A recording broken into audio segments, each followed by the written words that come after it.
Biasanya syaitan menjadikan target utama sebelum menikah atau kalau bukan pasangan halal, syahwatnya dibangkitkan. Pacaran sebelum nikah atau sudah nikah pun naudzubillah dia selingkuh misalnya. Maka dibangkitkan syahwatnya seakan-akan itulah wanita tercantik, itulah laki-laki yang tertampan. Padahal sebenarnya setelah nikah akan sama saja nanti syaitan akan mengangkat godaannya itu bahkan membuat kejenuhan terjadi. Kan begitu. Oleh karena itu setiap muslim harus paham masalah ini. Ya, bahkan ulama membahas panjang lebar masalah itu. Tentang masalah apakah biologis itu kewajiban atau tidak. Tapi jumhur ulama mengatakan itu kewajiban dalam rumah tangga. Wajib sang istri memenuhi kebutuhan biologis suaminya, wajib sang suami memenuhi kebutuhan biologis istrinya. Ini bukan pilihan, ini kewajiban. Dan agar orang ingin melakukannya dijanjikan pahala yang besar. Sebagaimana sahabat-sahabat yang miskin datang kepada Nabi SAW lalu mengatakan, ya Rasulullah, sahabat-sahabat kami yang kaya mendahului pahala kami karena kami sholat, kami puasa, mereka puasa. Tapi mereka punya harta yang mereka sedekahkan, kami nggak punya itu. Kata Nabi SAW dalam salah satu riwayat, tentu ada beberapa riwayat, salah satu riwayatnya dikatakan, Allah telah menjadikan cukup banyak sumber-sumber pahala kalian. Setiap tasbih adalah sedekah, setiap tahlil adalah sedekah ya. Tasbih subhanallah, tahlil la ilaha illallah, takbir Allah akbar adalah sedekah, amar ma'ruf menyuruh pada kebaikan sedekah, nahi mungkar melarang kemungkaran adalah sedekah, dan di kemaluan kalian adalah sedekah. Maksudnya nilainya sama dengan sedekahnya orang-orang kaya dengan hartanya. Maka para sahabat faham ini. Lalu mereka mengatakan, ya Rasulullah, apakah kami menggauli istri kami? Maksudnya dapat kenikmatan. Lalu kami juga dapat pahala yang besar. Seperti makna hadisnya, seperti besarnya pahala orang kaya yang sedekah dengan hartanya. Kata Nabi SAW, kalau kalian letakkan pada yang haram, apakah dapat dosa? Tanda tanya, tentu jawabannya sudah jelas. Dosa kalau zina. Maka begitu juga kalau kalian letakkan pada yang halal. Berarti janjikan pahala yang kadar besarnya sama dengan besarnya kalau orang zina. Zina itu kan dosa besar. Nah orang kalau biologis halal itu berarti besarnya pahalanya itu mengimbangi besarnya dosa zina. Oleh karena itu kata ulama, syaitan seringkali membuat kejenuhan terjadi. Jadi kita harus paham definisi pernikahan adalah biologis. Berarti nggak boleh rumah tangga luput nggak boleh lewat tanpa biologis, gitu kan? Kemudian dijanjikan pahala yang besar agar orang melakukannya. Ya, bahkan ada hadis Nabi SAW yang menganjurkan setiap laki-laki yang sudah berumah tangga untuk menggabungkan di hari Jumat pagi hari antara mandi junubnya dengan mandi Jumatnya. Dan itu dihubungkan dengan masalah mendapatkan pengampunan dosa sepekan tambah 3 hari, 10 hari. Pakai baju yang bagus ya, kemudian dia pakai wangi-wangian terbaiknya, menyisir rambutnya dengan rapi dan juga mandi seperti mandi junub. Maksudnya menggabungkan antara mandi Jumat sama mandi junubnya. Itu berarti ada motivasi buat itu ya. Juga kalau orang ini bicara masalah hukum ya. Kalau orang berpoligami misalnya, dia punya 4 orang istri. Maka setiap istri punya hak mabit, nginap. Ya, yang pertama mabit misalnya hari Senin, yang kedua hari Selasa, yang ketiga hari Rabu, yang keempat hari Kamis misalnya. Maka ini kan ada hak mabit. Hak mabit berarti ini adalah biologis. Menginap, interaksi biologis. Berarti kan disuruh melakukan itu sebagai sebuah kewajiban yang harus dilakukan. Nah ini poin penting dulu untuk menjawab dari satu sisi tentang masalah pertanyaan tadi. Jadi nggak ada alasan sebenarnya kecuali orang itu sakit ya. Orang itu memang letih banget ya. Memang datang dari safar, capek bekerja. Kayak tadi misalnya perempuan betul-betul seharian sibuk. Nggak nyapu, ngepel, masak. Kemudian juga cuci baju, urus anak mungkin 3-4 anak nggak ada pembantunya. Suaminya datang lalu dia tidak bisa layan itu. Tidak masuk dalam bab nusyud. Tapi kalau tidak ada semua itu baru bisa masuk dalam bab nusyud gitu kan. Dan perlu difahami syaitan memang tidak mau kita melakukan interaksi biologis itu. Nabi SAW bahkan melakukan interaksi istimta atau menikmati pasangan walaupun istrinya lagi haid. Itu kan disampaikan dalam hadis Bukhari. Aisyah mengatakan radhiyallahu anha, kami kalau sedang haid. Kenapa Aisyah menyampaikan ini? Karena ingin menyampaikan tentang sikap Nabi SAW. Kalau kami sedang haid dan Rasulullah SAW ingin menggaulinya. Karena perempuan haid tidak butuh biologis dan tidak boleh bahkan gitu kan. Tapi kalau suaminya butuh, suaminya ada syahwat. Maka beliau memerintahkan kami mengeraskan kain di tempat keluarnya haid. Kalau kita sekarang kayak pakai pembalut lalu beliau menggauli kami. Kan berarti tetap terjadi interaksi biologis walaupun sebenarnya terjadi haid. Kalau onani haram laki-laki kerjakan sendiri, tapi kalau istrinya yang onani kan tidak haram. Kan gitu. Yang dilarang hanya meletakkan kemaluan dalam kemaluan pada saat haid ataupun nifas, atau meletakkan kemaluan di dalam dubur. Selebihnya itu dibolehkan dalam agama Islam. Nah ini berarti poin-poin ini menjelaskan tidak boleh berhenti biologis tersebut. Nah cuma dari sisi lain saya ingin jawab. Teman-teman sekalian, karena biologis ini adalah hal yang membawa pada ketenangan jiwa. Orang kalau setelah biologis itu dia lebih tenang jiwanya, lebih rileks. Permasalahan banyak terpecahkan dalam rumah tangga kalau selesai terjadi interaksi biologis. Orang kalau berumah tangga itu, awal ketemu mereka interaksi biologis dulu, 50% permasalahan mereka selesai itu. Sisanya tinggal diskusi hal-hal yang lain gitu ya, yang ringan. Tapi kalau ini rusak, bisa rusak semua yang lainnya. Memang makanya definisi nikah itu adalah biologis. Nah gitu. Baik, dari sisi lain teman-teman sekalian, karena dia adalah ibadah yang besar pahalanya, karena dia adalah sesuatu yang membuat jiwa itu rileks, syaitan tidak mau ini terjadi. Maka perlu ada perhatian khusus dalam interaksi biologis.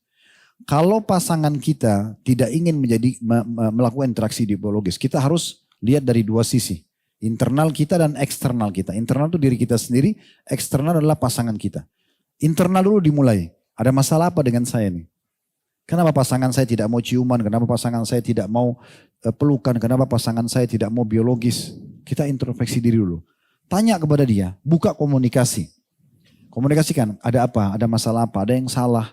Nah yang paling sering itu terjadi adalah bau badan, ya, bau ketiak, bau mulut, nafas yang tidak enak kena makan sembarangan gitu kan. Bau kemaluan. Maka Nabi SAW katakan apa? Bagi laki-laki, kalau kalian pulang dari safar, jangan tiba-tiba pulang ke rumahnya, maksudnya kayak buat kejutan gitu loh, buat istrinya, sampai dia memberitahukan istrinya.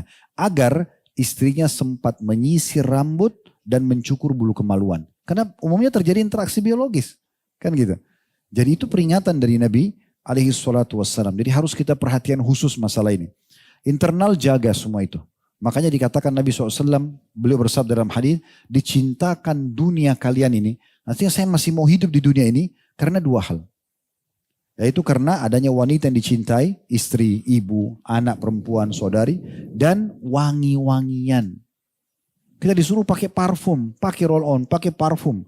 Nabi SAW itu kalau pakai parfum teman-teman sekalian sampai digambarkan oleh beberapa sahabat sampai menetes dari rambut beliau. Dan saking seringnya pakai parfum sampai para sahabat mengatakan kami kalau salaman dengan Nabi, kami temukan baunya sampai 2-3 hari. Jadi bukan cuma sekedar semprot biasa, memang parfum itu disukai. Dan kata Nabi SAW sebaik-baik parfum buat laki-laki yang warnanya ya tidak terang tapi baunya keras. Di sini bau keras maksudnya tercium. Boleh kita tampil seperti itu di depan umum apalagi di depan istri. Kan gitu.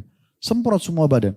Dalam sebuah asar yang pernah saya temukan, Nabi SAW gemar menggunakan serbuk yang wangi di tubuh beliau, yang beliau minta istrinya untuk meletakkan dari leher sampai ke kaki beliau, kecuali daerah kemaluan beliau letakkan sendiri. Jadi semua badan beliau diwangikan. Kan gitu. Sering mandi, sering wangi. Nabi SAW mengatakan aku diperintahkan bersiwak sampai aku mengira gigiku akan rontok.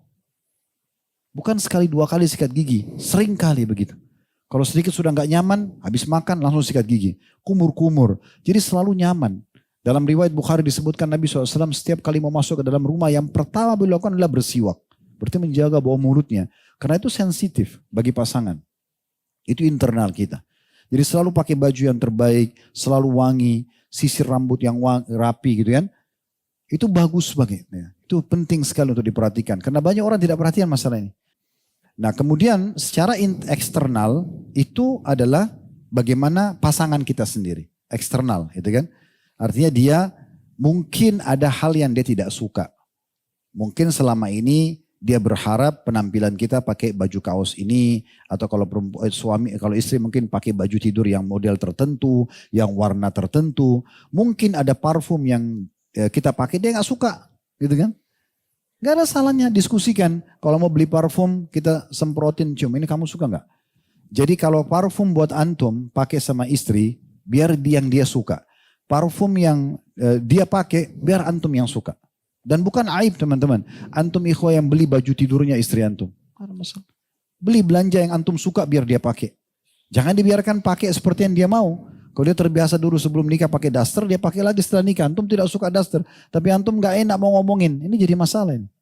Saya pernah buat pelatihan manajemen rumah tangga Islami. Subhanallah, ada orang yang sudah berumah tangga 15 sampai 20 tahun yang hadir, saya dudukkan di meja, kemudian hanya untuk minta dia bicara dengan pasangannya, pegang tangan, tatap matanya, kemudian ucapin kalau terima kasih sudah menikah sama saya, atau misalnya mengatakan suka atau seperti apalah bahasa-bahasa, itu ternyata mereka belum pernah lakukan selama hidupnya. Banyak sekali. Atau menghadiahkan parfum, menghadiahkan sesuatu hadiah. Sering kata Nabi SAW, tahadu, tahabu. Saling memberikan hadiah maka kalian akan saling menyukai. Ini semua hal yang perlu kita perhatikan. Sehingga tidak terjadi hal yang seperti ini. Ya, jadi perlu diperhatikan semuanya. Makanya Nabi SAW menyuruh 5 fitrah dijaga. Ya, cukur kumis ya bagi laki-laki ya. Kemudian bagi laki-laki dan perempuan potong kuku. Bagi laki-laki perempuan mencukur bulu ketiak, mencukur bulu kemaluan. Ini kan semua berhubungan dengan masalah hal-hal itu. Nah insya Allah kalau seperti ini mudah-mudahan tidak akan terjadi. Kalau tadi pemikirannya ini langsung, oh mungkin suami saya lebih cenderung dengan perempuan lain. Saya bisa jawab sebagai laki-laki. Mungkin teman-teman juga akan sama mungkin pemikirannya karena kita cuma beda casing saja kan. Sama-sama laki-laki gitu. Artinya kalau istri ini sudah berpenampilan yang kita suka, wangi-wangian yang kita suka, dia ceria, dia melayani biologis yang kita harapkan. Masa kita berpikir ke wanita lain? Saya tidak yakin itu. Ya, kalaupun ada orang poligami kan itu perintah agama kan gitu. Tapi kalau memang apa yang kita inginkan tidak dipenuhi, maka itu mungkin. Ada laki-laki yang biasa menahan diri. Dia nggak ada perempuan lain sebenarnya. Dia masih berharap istrinya berubah. Saya pernah dapatkan kasus itu. 15 tahun dia bersabar, akhirnya sekarang pisah gitu. Setelah 20 tahun menikah, berpisah. Sebelumnya mau pisah, selalu kami dari orang yang diajak konsultasi, kasih saran. Kasih masukan. Dan saya pernah tanya sendiri, kenapa mau pisah? Dia bilang, Ustadz saya suka sekali dengan perempuan rambut panjang. Saya suka sekali dan saya terfitnah dengan itu. Saya selalu bilang sama istri saya, panjangkan rambut kamu. Tidak mau, udahlah gerah saya begini, suka nggak suka terserah. Selalu potong rambutnya. Nanti suaminya sudah jenuh, seperti bom waktu meledak pada saat itu. Dia udah nggak mau lagi sama istrinya. Hanya karena itu permasalahan. Tapi karena bertahun-tahun disabari nggak mau, ya sudah. Hanya sampai pisah gitu.